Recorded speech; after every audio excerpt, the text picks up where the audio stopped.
In the heart of South Asia lies a land born of water, a vast delta woven from the threads of great rivers. This is Bangladesh, a place of extraordinary natural beauty and immense human spirit. From above it really appears as a tapestry of emerald green, interlaced with the silver veins of countless waterways.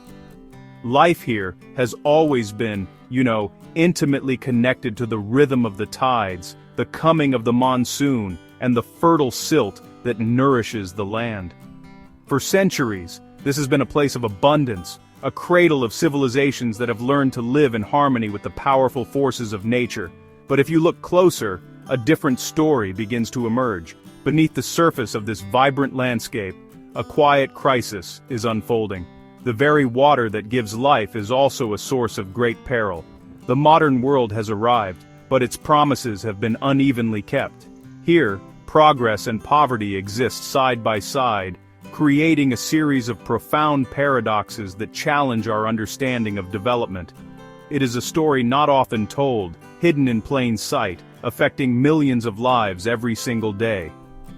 Tonight, I invite you to journey with me into the heart of this complex nation. We will explore the hidden realities that lie beyond the picturesque scenery. We will witness the immense challenges faced by its people and the extraordinary resilience they show in the face of adversity. This is a story of survival, of struggle, and of the enduring human spirit in one of the most densely populated and vulnerable places on our planet. A story that must be seen and must be heard.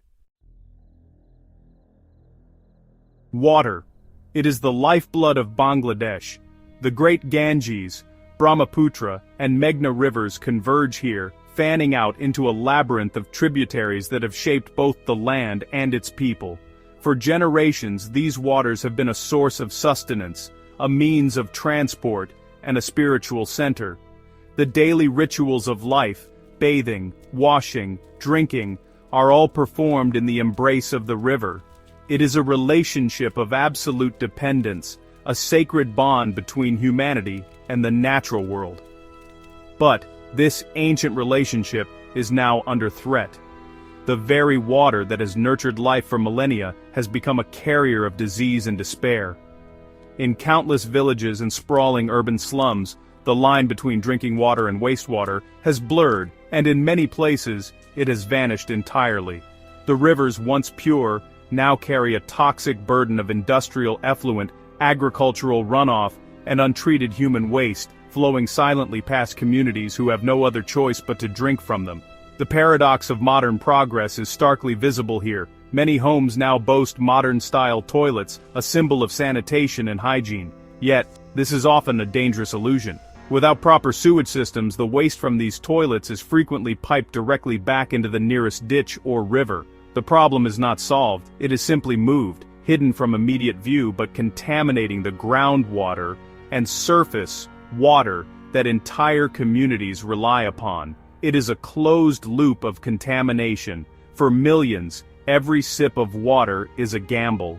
The invisible threat of cholera, typhoid, and dysentery is a constant companion. The groundwater, once a safe alternative, is itself a source of peril.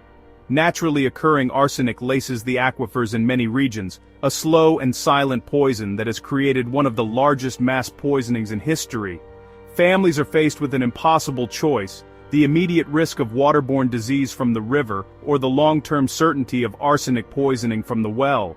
The daily reality for a mother in a riverside village is a testament to this struggle. She knows the water is unsafe. She has seen the sickness it brings to her children and her neighbors, yet she must collect it. She walks to the riverbank, her pot balanced on her hip, and dips it into the murky flow. She may boil it if she can afford the fuel, but even that is not a guarantee of safety against all contaminants. This simple, universal act of gathering water becomes a daily confrontation with mortality. The health toll is immense, though often unrecorded. Chronic illness saps the strength of communities, preventing adults from working and children from attending school. The healthcare system, already strained, is overwhelmed by the sheer volume of water-related ailments. It is a quiet, creeping epidemic that unfolds not in dramatic headlines, but in the quiet suffering of millions of households across the nation, a relentless cycle of sickness and poverty. This crisis reveals a profound disconnect. The ambition for a modern Bangladesh clashes with the on-the-ground reality of inadequate infrastructure. The problem is not a lack of knowledge, but a lack of resources and political will to implement the large-scale systemic solutions that are so desperately needed. The dream of clean water for all remains just that, a distant dream for so many. The environmental impact is equally devastating. The rivers, choked with pollution and plastic, are losing their ability to support life. Fish populations, a vital source of protein, have dwindled. The delicate aquatic ecosystems that underpin the health of the entire delta are collapsing under the strain of this man-made onslaught. The water, the giver of life, is slowly dying. And so, the people of the delta continue their precarious existence, caught between tradition and a flawed modernity. They live with a quiet dignity, their resilience forged in the crucible of constant hardship. Their story is a powerful reminder that for a significant portion of humanity, the fundamental right to clean, safe drinking water is not a given, but a daily, life-or-death struggle against a poisoned well. Along the coast of Chittagong lies a landscape unlike any other on Earth.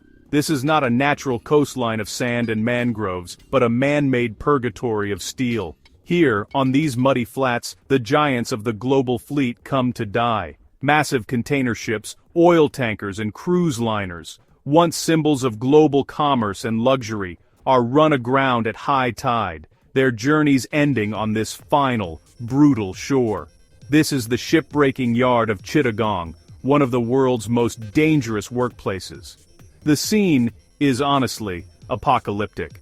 The hulks of rusting ships dominate the horizon, their immense forms being slowly dismembered by an army of men. The air is thick with the acrid smell of burning metal, oil, and toxic fumes. The constant deafening clang of hammers against steel echoes across the beach, a relentless percussion of deconstruction.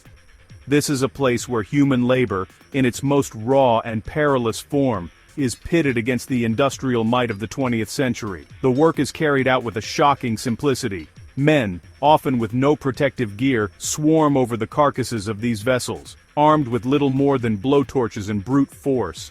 They slice the ships into manageable pieces. They work in treacherous conditions, navigating slippery, oil-slicked decks and dark, unventilated holds.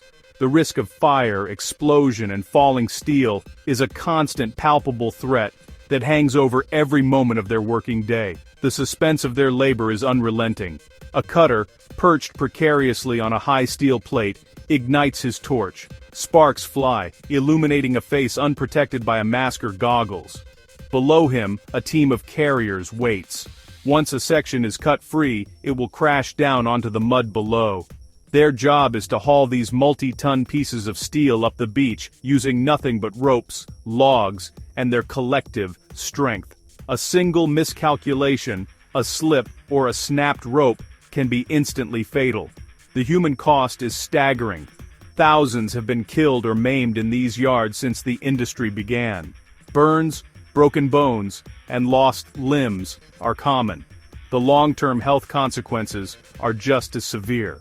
Workers are exposed to a cocktail of hazardous materials, asbestos, heavy metals, polychlorinated biphenyls, and residual oil, without any information about the dangers or protection from them. The very air they breathe is poisoning them slowly. The environmental toll is a catastrophe unfolding in slow motion. As the ships are dismantled, their toxic contents bleed directly into the sand and the sea. Oil, sludge, and chemical residues contaminate the tidal flats, destroying the marine ecosystem.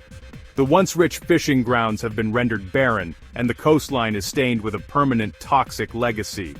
The price of recycling these old ships is the poisoning of the local environment for generations to come. These workers are often migrants from the poorest regions of Bangladesh, driven to Chittagong by poverty and a lack of opportunity. They are trapped in a cycle of debt and dangerous labor, earning just a few dollars for a day of back-breaking, life-threatening work.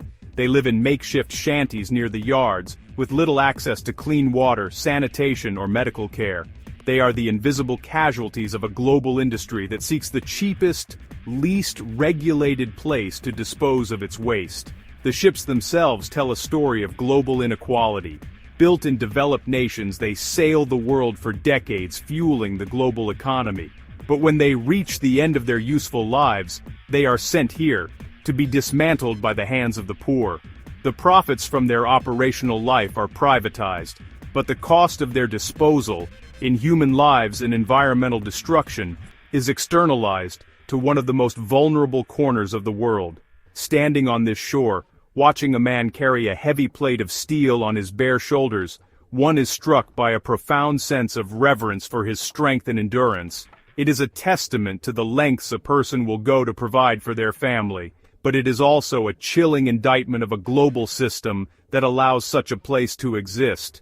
This is the dark, hidden cost of global shipping, a steel graveyard haunted by the ghosts of ships and the men who break them. Childhood, in its ideal form, is a season of play, learning, and discovery. It's supposed to be a protected space in which to grow, sheltered from the harsh realities of the adult world. But for millions of children in Bangladesh, this season is stolen before it can ever truly begin. They are not found in classrooms or playgrounds, but in factories, workshops, and fields, their small hands performing tasks meant for adults. They are the youngest members of the nation's workforce. The scale of child labor here is, honestly, difficult to comprehend. From the bustling streets of Dhaka to the most remote rural villages, children are an integral part of the informal economy. You see them in the tanneries, their bare feet wading through toxic chemicals. You see them in the brick kilns, their faces covered in dust as they haul heavy loads under a scorching sun. You see them in garment workshops, hunched over sewing machines, for hours on end. Their working days are cruelly long. A child might start before dawn and finish late into the night, often for 12 or even 14 hours. The work is repetitive, exhausting, and frequently dangerous. A moment's inattention at a machine can lead to a devastating injury. The constant exposure to dust, fumes, and hazardous materials inflicts long-term damage on their developing bodies, leading to chronic respiratory illnesses and other diseases. Consider for a moment the life of a young girl working in a domestic setting. She is hidden from public view, living in the home of her employer. She is on call 24 hours a day, cooking, cleaning, and caring for other children, sometimes not much younger than herself. Isolated from her family and peers, she is incredibly vulnerable to exploitation and abuse. Her childhood disappears within the four walls of another family's home. Her own future, sacrificed for their comfort. The emotional toll is as profound as the physical one. These children are denied an education, the most fundamental tool for escaping poverty. The cycle is thus perpetuated. They grow up too fast, burdened with responsibilities that rob them of their innocence. The simple joys of being a child, playing a game, reading a story, or simply being carefree, are luxuries they cannot afford. Their eyes often hold a gravity and weariness far beyond their years. Poverty is the primary driver of this crisis. When a family is struggling to survive, the small income a child can earn becomes essential. For many parents, the decision to send a child to work is not a choice, but a necessity, an act of desperation born from a lack of alternatives. It is a heart-wrenching compromise, made to ensure the family has enough food to eat, a sacrifice of the future for the survival of the present. The existence of child labor also serves the interests of certain industries. Children are a cheap and compliant labor force. They are less likely to complain about poor conditions or low pay. They can be hired and fired with ease, with no legal protections. In the shadows of the economy, their exploitation fuels the profits of unscrupulous employers, both within Bangladesh and, indirectly, in the global supply chains that reach our own shores. There are laws against child labor in Bangladesh, but enforcement is weak, particularly in the vast, informal sector where most of these children work. The problem is so widespread, so deeply embedded in the economic and social fabric of the country, that tackling it requires more than just legislation. It requires a fundamental shift in economic conditions, providing parents with viable alternatives so that their children can be students, not laborers. To witness a child at work in these conditions is to feel a deep sense of injustice. Their small shoulders carry a weight they should never have to bear. Their stolen childhood is a silent tragedy, a loss not just for the individual child, but for the future of the entire nation. Each child forced into labor represents a loss of potential, a mind that will not be educated, a spirit that may be broken. It is a quiet crisis that unfolds every day, in the unseen corners of a struggling economy. In every city, there is a hidden world that keeps it functioning, an infrastructure of pipes and tunnels that carries away our waste. We flush our toilets and the problem disappears, out of sight and out of mind. But in cities like Dhaka, where sanitation systems are aging and overwhelmed, the problem does not always disappear. It gets stuck, and when it does, someone must descend into the darkness to fix it. These are the manual sanitation workers, the most invisible and ostracized laborers of all. Their work is almost medieval in its nature. When a sewer line is blocked, they are the last resort. Equipped with nothing more than a bamboo pole and a bucket, they prepare for their descent. They remove the manhole cover, releasing a wave of noxious gas, a potent mixture of methane, hydrogen sulfide, and other toxic fumes. With no breathing apparatus, no protective suit, no gloves, they take a deep breath and lower themselves into the filth. The suspense of this moment is, honestly, unbearable. The worker disappears from view, submerged up to his neck or even fully underwater in raw, black sewage. Down in the suffocating darkness, he must feel for the blockage with his bare hands and feet. He is working blind in a poisonous environment, at risk of drowning, asphyxiation, or being overcome by the toxic gases. Every second he spends below is a gamble with his life. The physical risks are immense and immediate, but the long-term health consequences are just as dire. Constant contact with human waste exposes them to a host of deadly pathogens, from cholera and hepatitis to tetanus and typhoid. Skin diseases, respiratory infections, and gastrointestinal illnesses are a constant part of their lives. Their life expectancy is, sadly, tragically short. They are sacrificing their health and their lives for the hygiene of the city. This work is not just physically dangerous, it is socially devastating. Manual sanitation workers almost invariably come from the most marginalized and lowest caste communities. It is a profession dictated by birth, a stigma passed down through generations. They are considered unclean by society, shunned by their neighbors. They are often denied access to communal wells, temples, or even tea stalls. They are the untouchables of the urban landscape. Their invisibility is profound. They perform a vital public service, one that prevents the outbreak of massive epidemics in a densely packed city. Yet, they are unseen. They work in the early hours of the morning or late at night, slipping through the city like ghosts. The millions of people whose health depends on their labor are completely unaware of their existence, or of the terrifying risks they take every single day. Their resilience is a source of quiet reverence. To witness a man emerge from a manhole, covered head to toe in black sludge, is to witness an act of incredible, desperate courage. He will rinse himself off with a bucket of unclean water and receive a pittance for his work, barely enough to feed his family for the day.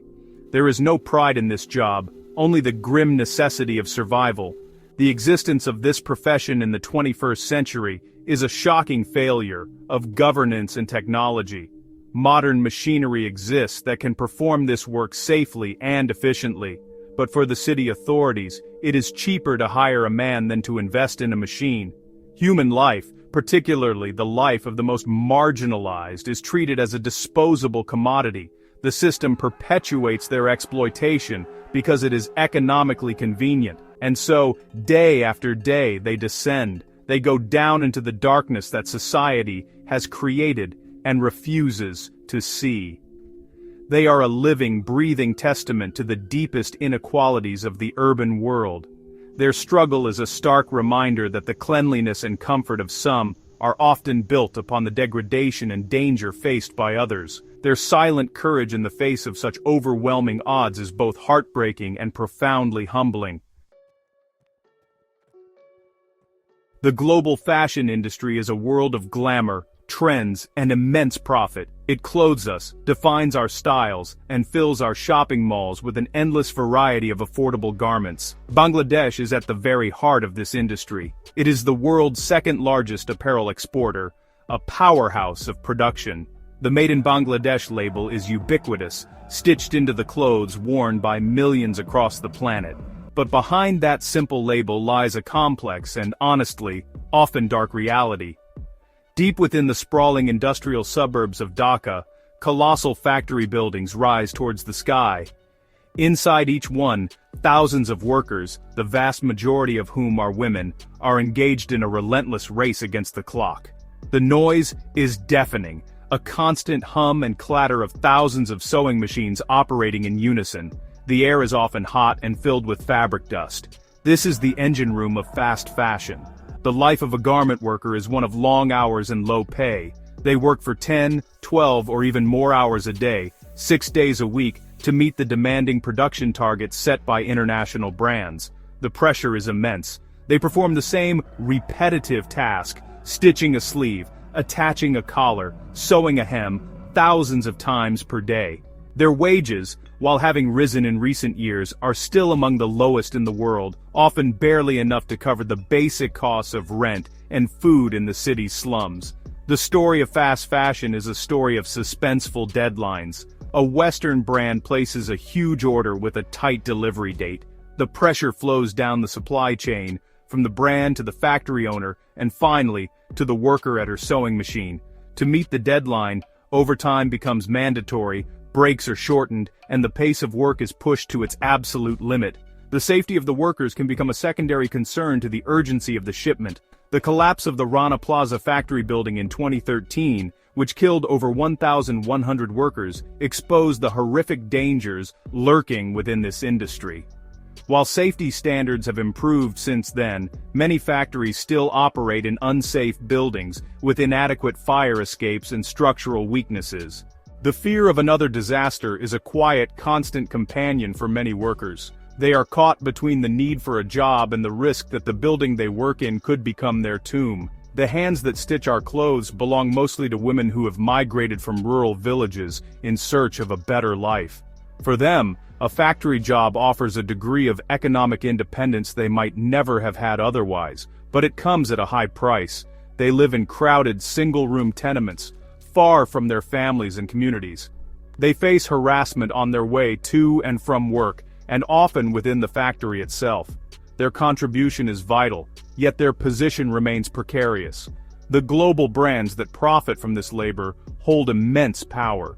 By constantly pushing for lower prices and faster production times, they create the very conditions that lead to low wages and unsafe workplaces. While many have codes of conduct and auditing systems, these are often insufficient to enforce real change on the ground. The relentless demand for cheaper and cheaper clothing puts a downward pressure on the entire system, a pressure that is ultimately borne by the worker.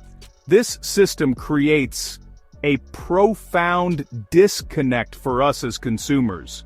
We purchase a t-shirt for the price of a cup of coffee, with no thought for the human hands that made it. The incredible cheapness of the final product obscures the true human cost embedded in every stitch. The low price tag is made possible by the low wages and exhausting labor of a woman thousands of miles away, a woman whose name we will never know. To walk through one of these factories is to be humbled by the scale and intensity of the labor. It is a world of immense productivity, a testament to the country's manufacturing capabilities, but it is also a world built on a foundation of human sacrifice. The dark side of fashion is not the color of the season, but the unseen reality of the millions of workers whose lives are consumed by the relentless demands of our desire for the new, the cheap, and the disposable. The stories we have witnessed tonight, of poisoned water, of perilous labor, of stolen childhoods, are not isolated tragedies. They are interconnected threads in a single, complex tapestry of global inequality. The ship that is broken apart on the shores of Chittagong, may have carried the very clothes stitched by the hands of an underpaid garment worker. The pollution from a factory making those clothes may have flowed into the river that a family depends on for its drinking water. Everything is connected. The challenges facing Bangladesh are immense, born from a confluence of geography, history, and the pressures of the modern global economy. Yet, in the face of these overwhelming odds, we have also witnessed a spirit of almost unbelievable resilience. The courage of the man who descends into the sewer, the endurance of the woman at the sewing machine, the quiet dignity of the mother by the riverbank. These are not signs of defeat, but powerful testaments to the human will to survive, to provide, and to hope for a better future. Our connection to this story is not one of a distant observer. We are, in many ways, participants. The products we consume, the clothes we wear, the economic systems we support, all have ripples that reach these distant shores.